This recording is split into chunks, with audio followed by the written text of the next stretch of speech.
essentially, when we have our CIGF, we bring along persons who might be attending for the first time, or persons who might not be so very clear on the background to our work, so that in the discussions we have and are taking forward, that we can have the best possible outcomes. So typical presentation, we're going to be looking very quickly at reviewing our work over the period 2005 to 2021, and start focusing on our current approaches and current initiatives, and looking out to the future. This basically sets the stage for the rest of the discussion over the 2 days, and hopefully gives everyone a common understanding of where we are.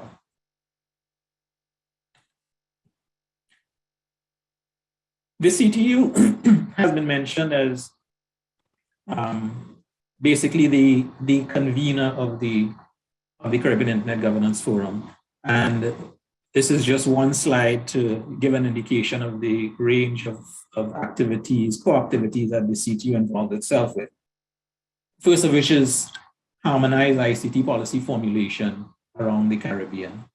And this internet governance is one prime example of our work in this regard, of trying to harmonize policy formulation around the Caribbean. We also involve a lot in capacity development. We do coordination of regional projects. Most recently, there was the CARSIC project, which is an infrastructure development project in the Eastern Caribbean. We've also done spectrum management harmonization projects in particular. We represent the Caribbean in international fora, including Internet Governance Fora, where we support our member states' participation in that regard. And we also provide an industry watch function where we track technological developments and possible impacts, good or bad, on the Caribbean in terms for the purpose of advising our policymakers appropriately. So internet governance and internet governance policy development falls squarely within the work that the CTU undertakes. Since 2005, and we got involved, we meaning the CTU got involved at the request of the CARICOM Secretariat to address internet governance issues. It was in the context of the Caribbean participating in the World Summit on the Information Society, which was held basically over, I guess, a 2-year period, 2003 to 2005. 2003 was in Geneva, and the 2005 session was in Tunis. And in order to prepare ourselves for that second and final session of the WSIS, we decided in the Caribbean, we decided at the CTU actually that the best way to educate our Caribbean participants on what was going on at WSIS and to formulate common proposals was to put together a forum. And this we did in Guyana in September of 2005. And guess what we call it? We call it the Caribbean Internet Governance Forum. And after the WSIS, the UN then also created an Internet Governance Forum, which we follow today as well. So we always like to say that we in the Caribbean were the first ones to organize a regional Internet Governance Forum. We are very proud to say that we've been able to do it every year since then. Our goals have always been formulating regional policy, formulating and harmonizing regional policy in this area of internet governance. But as we know, the internet impacts every aspect of modern life. And the range and scope of issues related to the internet is very wide. And we've always identified the need, and continue to do so, to focus on what are the Caribbean priority issues. And having done so, since then, what we also do is promote the acceleration of internet development and use in the Caribbean region.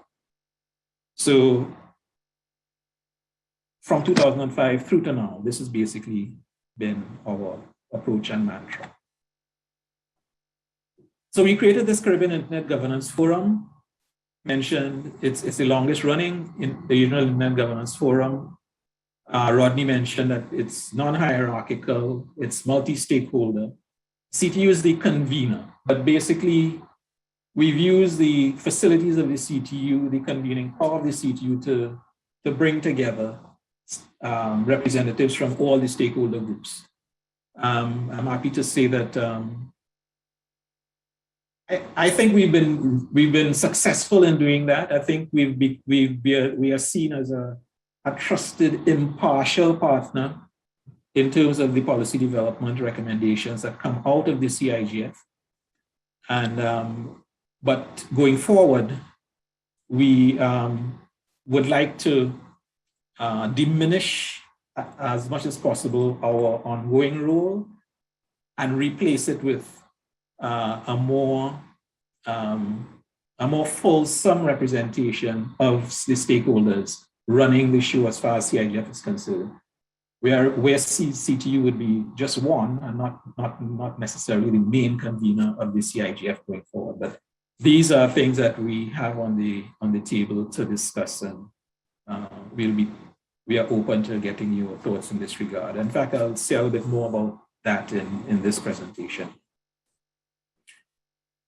CIGF focuses on harmonizing internet governance policy regionally.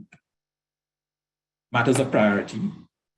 One good thing about the CTU's involvement too, and this is why we also propose to continue involvement if even we step back a bit and allow a larger multi-stakeholder group to become the driving force, is that through the CTU, we have a formal pathway to influence the policymakers of the government stakeholder in the Caribbean. The CTU is an intergovernmental organization. Members of the CTU are the member states, basically of CARICOM and others in the Caribbean. So we have formal fora in the CTU to which we can present the products of the CIGF and have done so in the past, in particular the Caribbean Internet Governance Policy Framework that has been mentioned already.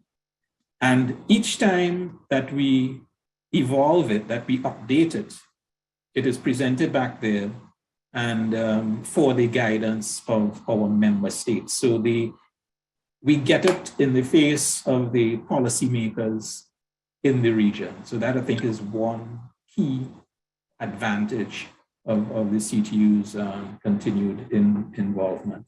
And we've heard Rodney mention in his opening remarks that they found it quite useful as an informational and guidance document for their work in developing policies in Barbados. So, I know in other territories, it has also been the benefit of cabinet attention. So we're very happy to do that, and I think that is one way that we can have great influence on the development of internet policy around the Caribbean. So in that way, we have always been more than just a preparatory meeting for other IGFs. We have always sought to develop policy to inform our policymakers. But while it's more than just a preparatory meeting with the IGF, we are working as well on enhancing synergies with the global IGF and other regional IGFs like LAC IGF and so on. So, and for example, we promote national multi-stakeholder mechanisms, as we'll hear a lot more. So that basically is a background on the CIGF. Happy to say as well that we've had some significant achievements. This, of course, is our 17th forum. And in addition to these Caribbean Internet Governance Fora, we also have organized over the years ministerial briefings on internet governance. I remember in particular one that we went and held in Anguilla. That might be the only time I've ever visited Anguilla, actually. but we've been around the Caribbean having these ministerial briefing sessions on internet governance outside of the CIGF. We have done 3 issues of the Caribbean Internet Governance Policy Framework, first in 2009, 2013, and 2016. And over the past several years, we've been taking additional inputs from the CIGF community to update it again to a current issue. We are hoping that, well, we haven't been hoping to have it issued last year, a new edition issued last year in 2020. We did get a little bit upended, I guess, by the pandemic, and maybe we didn't adjust sufficiently with sufficient alacrity or agility. So we are still in the process of updating the 2016 version, and we'll be having sessions at the CIGF, and I'll be talking about the online facility that we recently reestablished in the CTU to permit ongoing discussions even after this 2-day session is completed. The policy framework has guided the CTU in its work in internet governance development, internet governance development around the Caribbean, such that one of the big events the CTU did, beginning from its 20th anniversary in 2009, the last one was held, I think, in 2018 in Guyana. We created an event that we call the Caribbean ICT Roadshow, which visits different member states of the Caribbean, performs outreach to communities that don't necessarily appreciate or understand fully the impact of technology and that technology could have in improving their daily lives. And we have these road shows that we undertake, part of which deals with internet governance matters. We have had 23 such roadshow sessions, including where internet governance, technical and policy issues have been addressed in 18 of our member countries. In fact, even beyond our member countries, because we've also had it, we've had a roadshow in Puerto Rico, to tell the truth. Pushing the idea of internet governance and harmonized Caribbean policies and cooperative and collaborative implementations for our common benefit. We've also hosted the South School of Internet Governance. This is an initiative coming out of South America, I think Argentina actually. They also have a success story to tell, the South School of Internet Governance, because they I think in 2018 or 2019, celebrated 10 years of existence and programs. We at the CTU hosted the CTU South School of Internet Governance as part of our capacity building initiatives in internet governance. It was in 2014 and it was held here in Port of Spain at the Hilton Trinidad.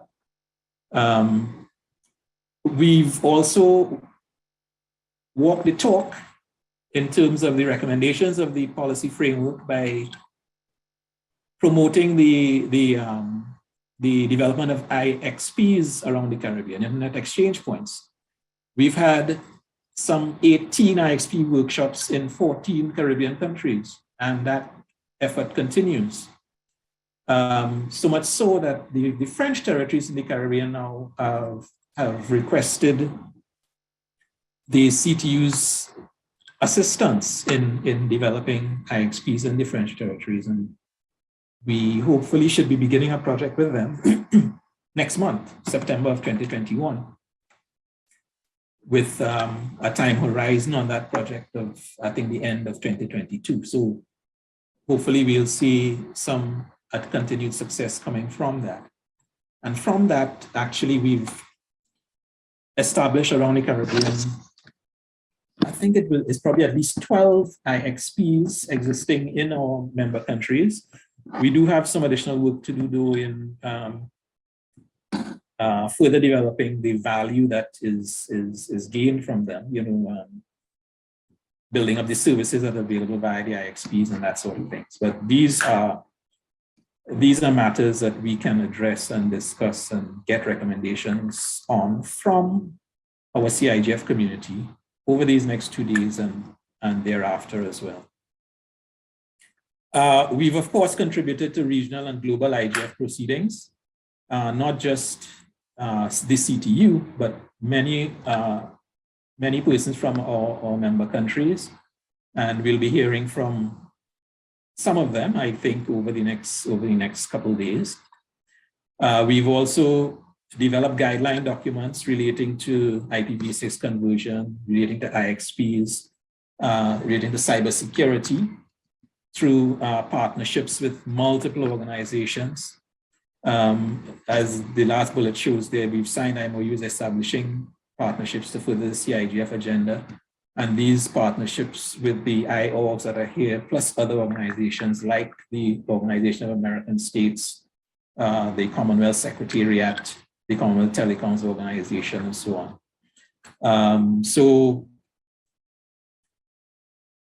these guideline documents we've developed in furtherance of our recommendations for internet developments around the Caribbean. The Caribbean Cybersecurity Framework, for example, was developed with the OAS and I think some Commonwealth input as well. And then we brought in we involved the CARICOM Impacts, the CARICOM's implementation agency for crime and security, who has lead CARICOM responsibility for security, including cybersecurity. And with them and the other partners, we developed a Caribbean Cybersecurity Action Plan. That was in 2016. I think the time horizon of that plan is about expiring now. So we have begun work, or about to begin work in updating that plan. So there have been a lot of good outputs and achievements coming from the CTU's internet governance activities, and we intend to continue and try to go from strength to strength. Having said that, though, I mean, there's been a lot of good work done at the regional level. We have identified some challenges, and the challenges have basically been in the realms of linkages, capacity, and coordination. So in terms of linkages, we've done stuff at the regional level, and we see it in CARICOM as well. There are regional decisions that are taken that flounder somewhat when it gets to national level implementation. And we noticed there was insufficient attention or visibility of internet governance at the national and governmental levels, notwithstanding our efforts at the regional level and policy framework and presentation to our Executive Council and Conference of Ministers and all these sorts of things. There was still a deficit in terms of implementation at the national level. We also saw a limited reach and impact of the region. Well, kind of repeating myself there, but there's sometimes even been a disconnect between some of what was discussed at the regional level and what we saw happening at the national level. So yes, we noticed those shortcomings. I'll talk as we go on about what maybe we've done to remedy those. With respect to well, that's pretty much the linkages, regional, national linkages. In terms of capacity, lack of capacity nationally to fully benefit from the CIGF and advocate on IGSCs. So it's the typical small island challenge. You don't have very many people, and the few knowledgeable people that you have are spread very thin across multiple responsibilities, right? So there is limited lack of capacity in that regard. And the persons who are spread very thin don't necessarily have the time available to properly represent their countries in all the myriad internet governance related activities taking place around the world and in fact even around the region. In addition to this as well, we have multiple agencies operating in the region, some at the national level, some at the regional level. And there are well-meaning efforts by everyone towards general development, but they're not necessarily always well coordinated. And so you can sometimes have some duplications of effort and hence suboptimal use of resources. So we recognize that we have these challenges going forward, and we took action over the last, I would say, 5 years or so to act to sort of remedy these challenges that we identify. So what we did was we've stepped up our collaboration with regional, national internet and ICT organizations. I've mentioned a lot of them before. Our partners have spoken earlier in the program. I mentioned OAS, Commonwealth, and so on. So yes, we did step up, and we've had some success from that. But we've also taken a concerted approach to develop local capacity at the national level. We have a Caribbean IGF. We've sought to develop national IGFs in our individual member countries such that we enhance the linkages between regional and national. So utilizing things like ISOC chapters, developing national IGFs, special task forces, advocacy groups, and computer societies, and so on. Fostering greater linkages with these kind of national agencies, basically to enhance execution of IG activities at the national level. We've pursued progressive awareness and education campaigns, pushing more regional consensus policies, pushing the development of computer incident response teams, our computer security teams, special efforts to enhance the operation of our country code top level domains, operators in the region. Several of them, several of our member countries actually just outsource the operations of their CCTLDs to organizations that provide such services. There are others, though, that utilize homegrown talent and skills to run their CCTLDs. And we at the CTU would prefer to see the capacity being developed in the Caribbean to run the CCTLDs and, in fact, any other internet domain type businesses to boost our digital economy in the Caribbean. In addition to which, this would help. This type of approach is helping us to implement projects like IXP developments, IPv6, DNSSEC, and so on around the Caribbean. So reaching into, developing national capacity essentially is part of what we're doing.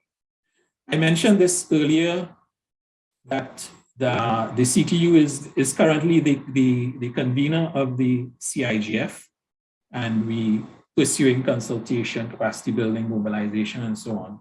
But the model we really want to go to is one where we have a multi-stakeholder organization convening the CIGF, where the CTU plays a part, and also providing guidance to national IGFs. Also providing guidance to national IGFs, who doing the same sort of work at the national level, supporting and complementing the work that the CIGF is doing at the regional level. The CTU has proposed an idea, an organization that we call the Caribbean Internet Development Foundation, where we envisage the partners, the internet partners, multiple stakeholders being a part of this organization.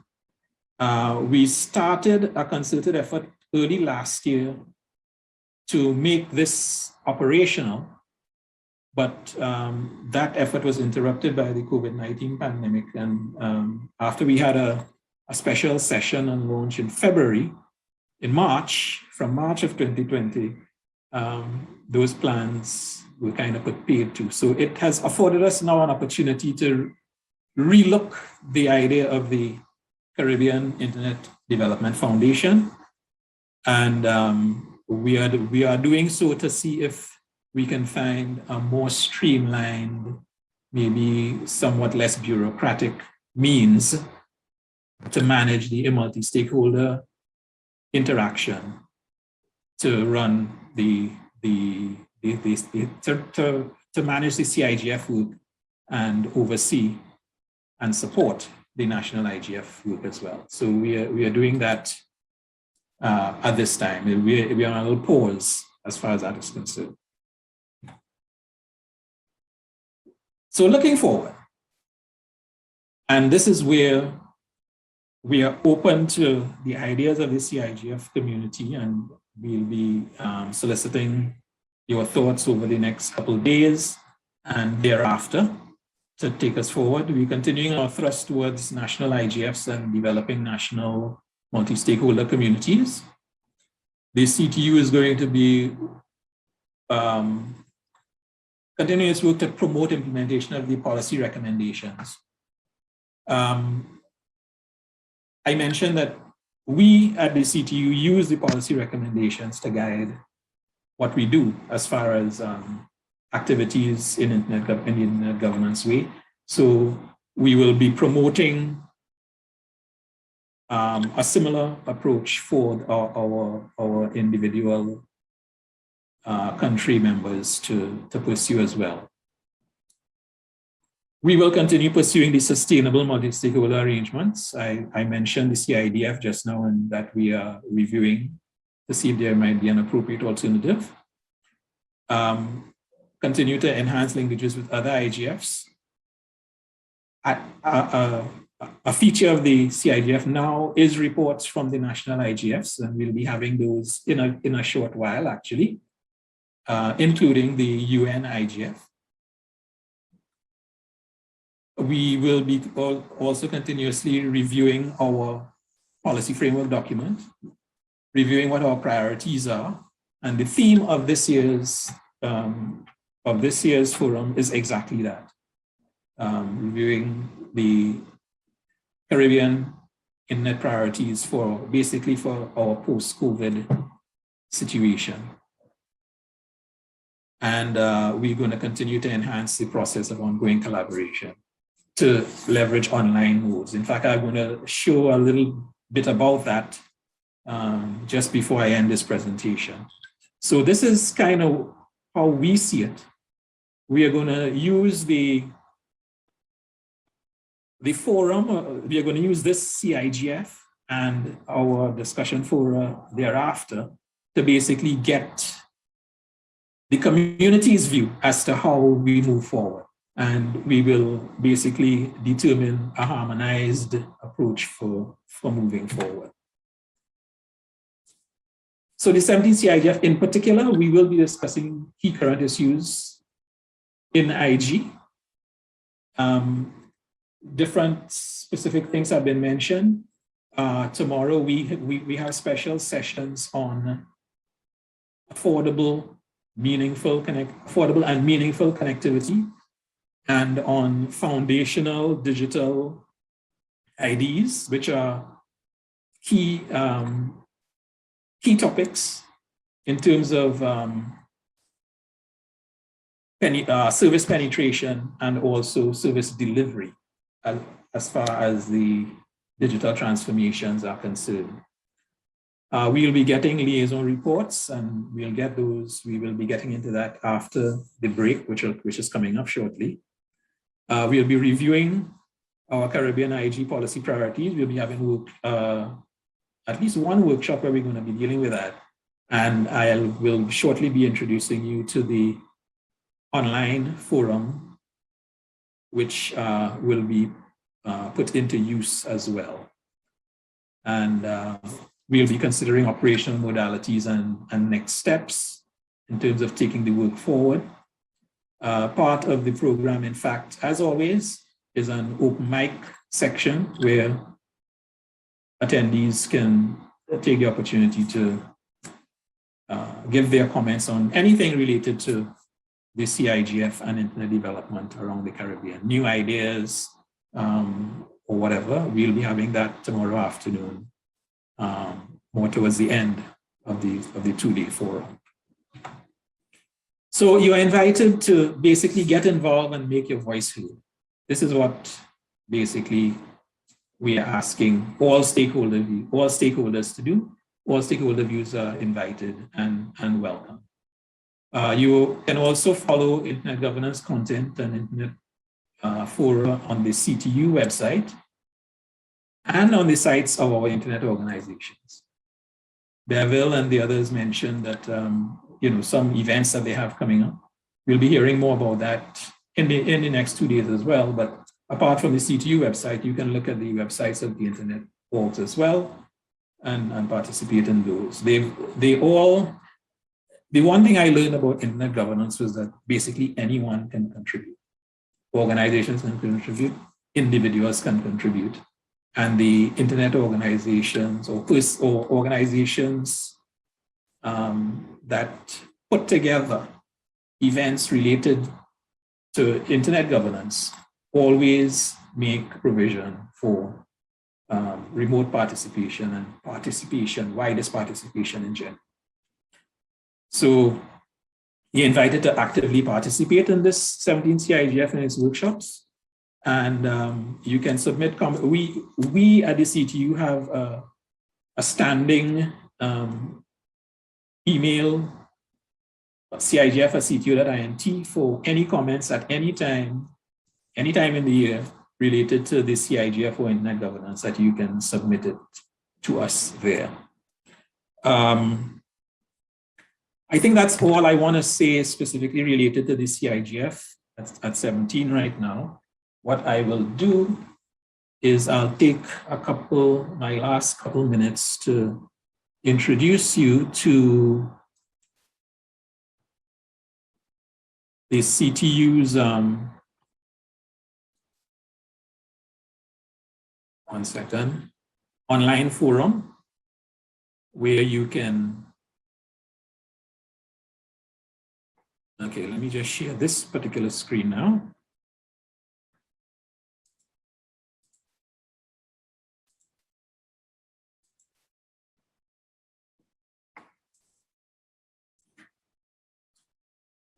Right, here we are. We are now on the CTU website. Actually, I'll go back to home. Okay, this is the basic CTU homepage, ctu.int. And what we have is scrolling banners and so on, and there is information on the web page, links and so on to the homepage. You all should be quite familiar with this. In the last couple of months, we've had some developments to the website, and up in the top right here, there's a button for discussion forums, and there's another button for cybersecurity portal. Those are two areas that require registration of participants. So here I'll click on discussion forums. And these are the ones that we currently have developed. Spectrum management, internet governance, and there's a general forum where I guess from time to time we'll be posting discussion topics generally in ICT. For the moment though, we're focusing on the internet governance discussion forum. So you click view forum, and it takes you into this page. So on this page, this is the Internet Governance Discussion Forum, and there are certain discussion threads that are already in place. There's a general thread. There's a thread on the 17th CIGF. And this is one where I think if I were to click here, this gives an explanation of the thread. I think there was one suggestion that came in on this discussion forum for 17 CIGF for topics, suggested topics from Facebook for the upcoming CIGF, data tools for disaster risk and so on, and the internet's role in the road to recovery for Caribbean tourism industry. We've actually included on the program of the 17 CIGF, in fact, this afternoon, there'll be a presentation from Facebook about these data tools for disaster risk management and public health. It's all under the rubric of an initiative they call Data for Good.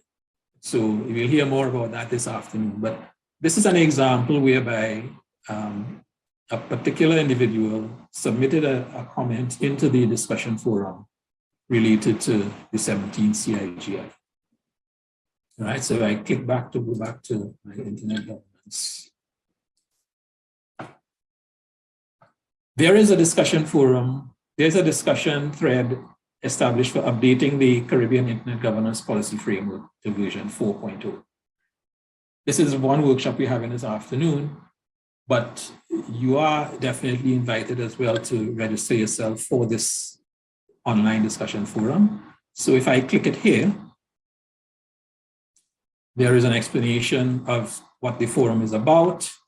There are links to relevant documents like the version 3 policy forum. And within the policy, this policy forum document, over the past two years or 3 CIGFs, I forget now exactly, we've had discussions to review and update parts of it already. The mission, the vision, the mission, the guiding principles, and the, I guess the main priority areas. So there is a document here which shows a link to the status of the agreed revisions for version 4.0 to date. And in this 17 CIGF, we'll be looking a little more closely at some of the specific policy recommendations contained in the policy framework document to see what is worthy of being updated, what additions, what deletions might be appropriate. So that would be part of our work this afternoon in that workshop session. The point of my showing this though is to draw your attention that this discussion forum exists and you are invited to take part. Okay, how do you do that? When you get down here, you might find or see something here that interests you and you want to make a comment. You go down to the bottom, you have to log in. If you've already registered, you just click login and you enter your username and password. If you're not registered, I'm clicking login there.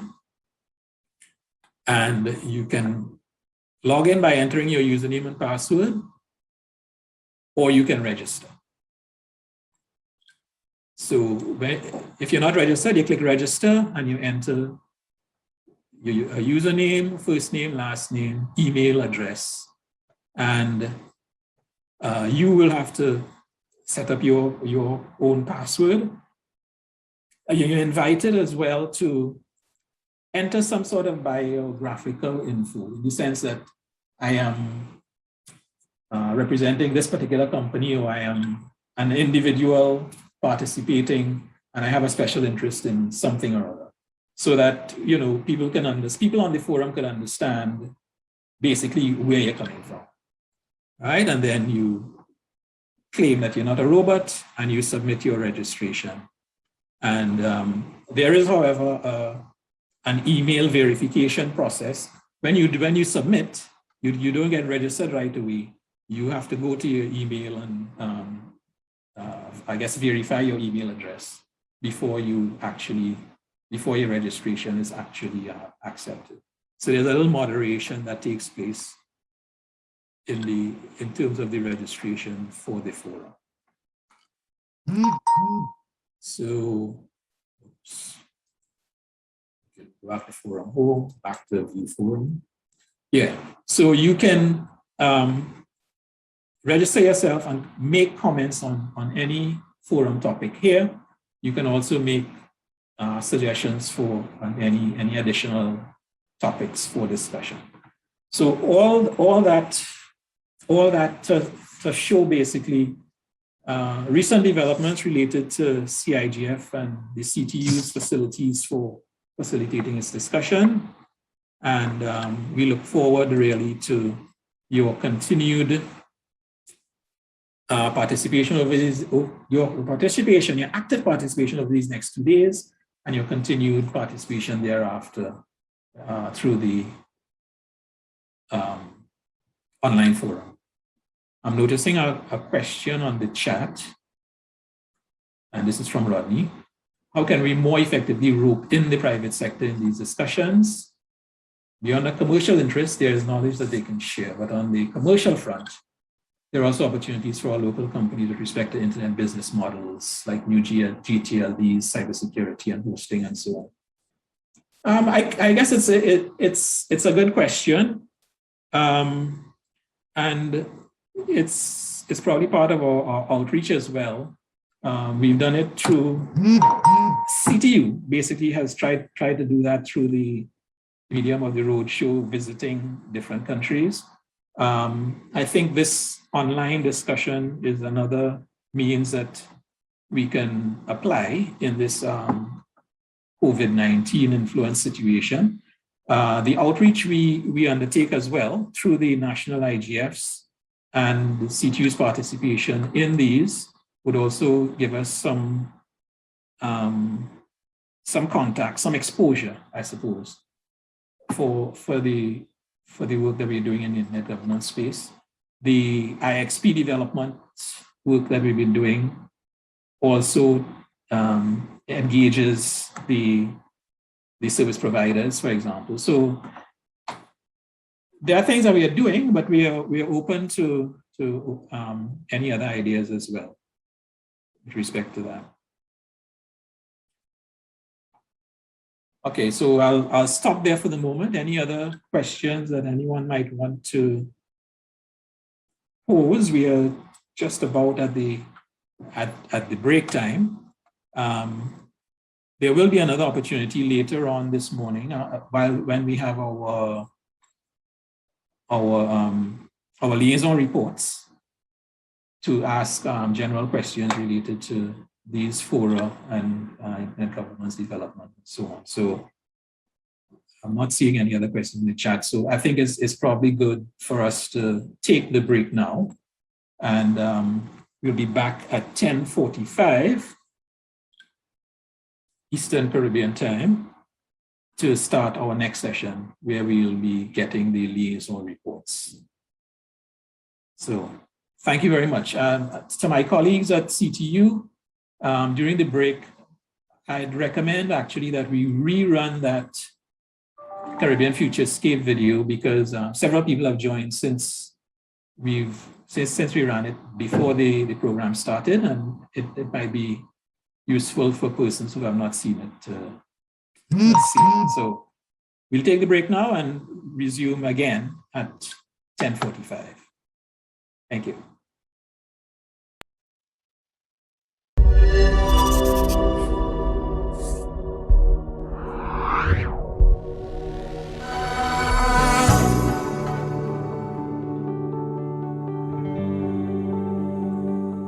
Welcome to the Caribbean Futurescape, a Caribbean of the future, a digital Caribbean single market and economy. Caribbean Futurescape is a futuristic representation of what the digital Caribbean single market and economy, or CSME, will be like. Designed by the Caribbean Telecommunications Union, or CTU, Caribbean Futurescape demonstrates how the CSME could be fully established and functional using information and communication technologies. Its primary objectives are to raise awareness and educate senior government officials and citizens about the potential of digital technology to transform every aspect of life, and importantly, to demonstrate that such transformation is within reach. Visitors become citizens of Caribbean Futurescape or CFS and are immersed in a fully interactive, technology-driven digital environment.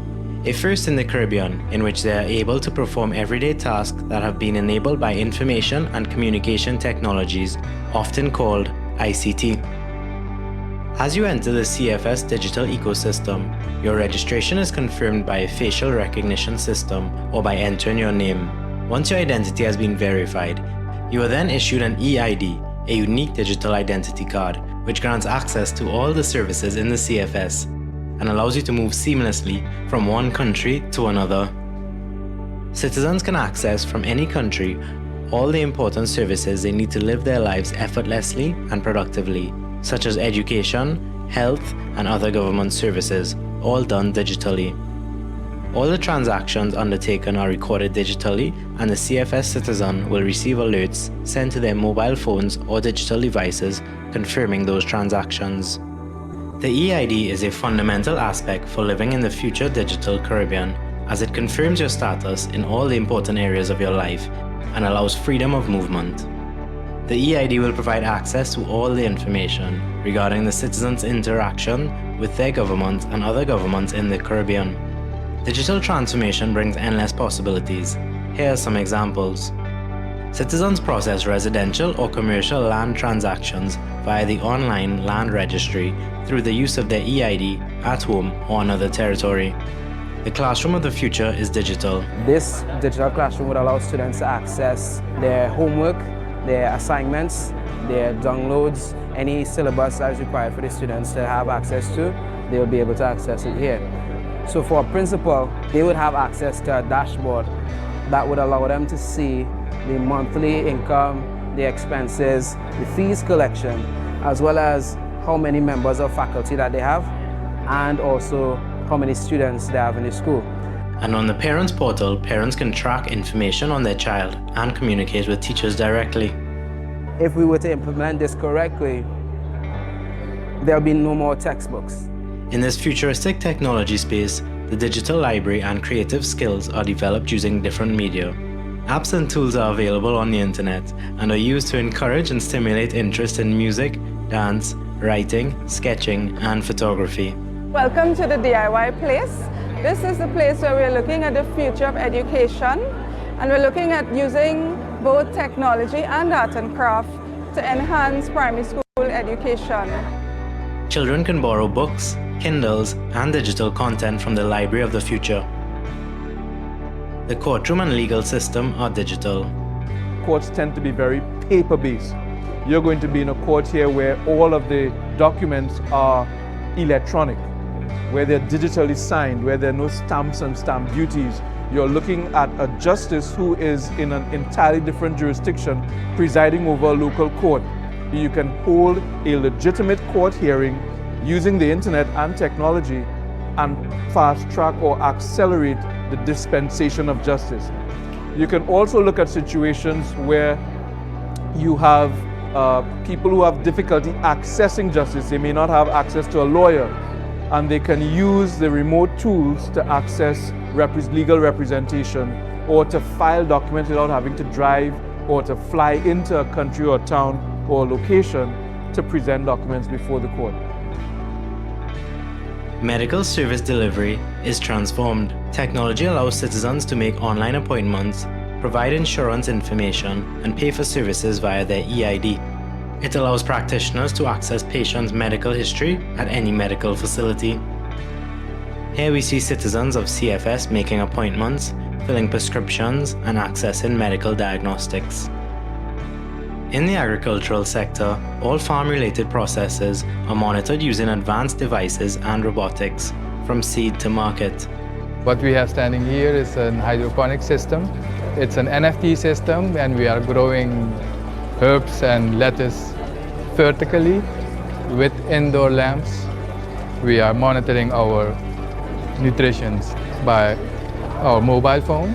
The lights can come out It doesn't matter where you are, if you're standing here or at home or in another country.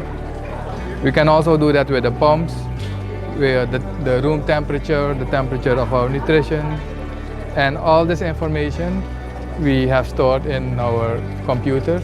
So at the end of the day, we can see exactly what happened. At the heart of all these activities, a Management Operations Center ensures the interoperability that enables the seamless provision of services. The center monitors, analyzes, and generates data intelligence in real time, which informs planning and decision making. Here we see a small snapshot of some of the information that can be gathered and made available. We see the number of persons entering and exiting each country, the revenue collected in each country, the areas that generate the most income, and poll results of citizen satisfaction.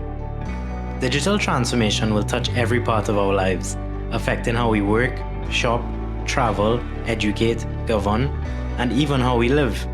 It will spark the creation of new business models and revenue streams. Emerging technologies such as artificial intelligence, cloud computing, and the Internet of Things will accelerate transformation.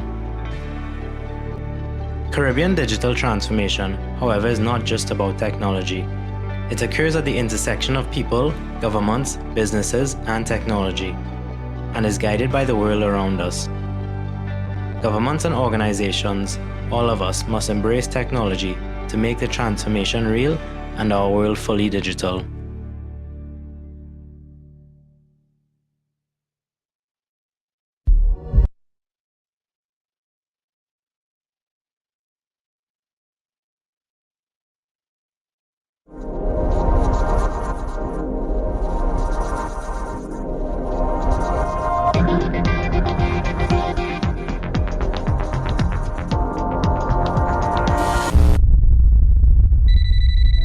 Can you relate to this?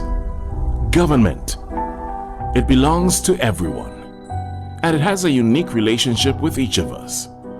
Government is the only institution that we all must deal with, like it or not, through every phase of life from birth to death.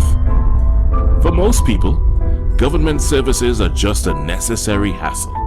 We deal with them only because we have to. Accessing government services feels burdensome, costly, inefficient, time-consuming, as if governments are stuck in a different century from the one we live in.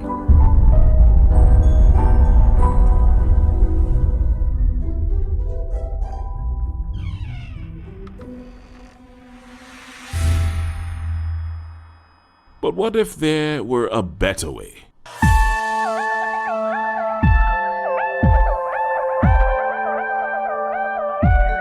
Imagine registering the birth of your child from your hospital bed.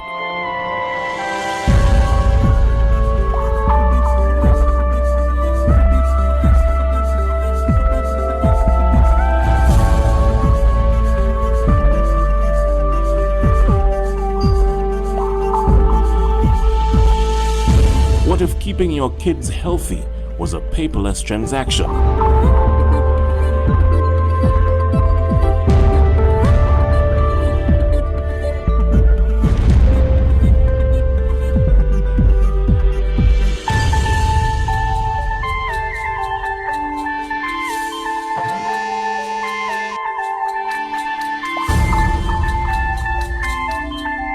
What if registering a business could be done from the comfort of your home? What if connecting our kids' classrooms to the internet could connect them to their fullest potential? Shouldn't all of our transactions with government be this simple?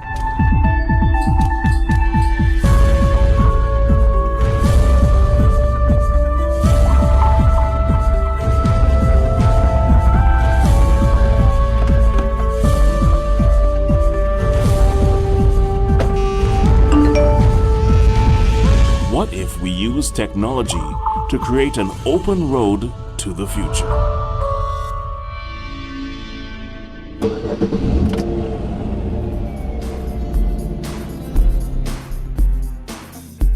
The Caribbean Telecommunications Union recognizes that the evolution of information and communication technologies presents the opportunity to create an information profile of each citizen. Caribbean governments can effectively use this to accelerate and fully implement e-government services and transform the public service to deliver a better quality of life for our people. Caribbean people will transact business, stay informed, stay connected, be engaged, anytime, anywhere. This is government for the 21st century. Our future has arrived.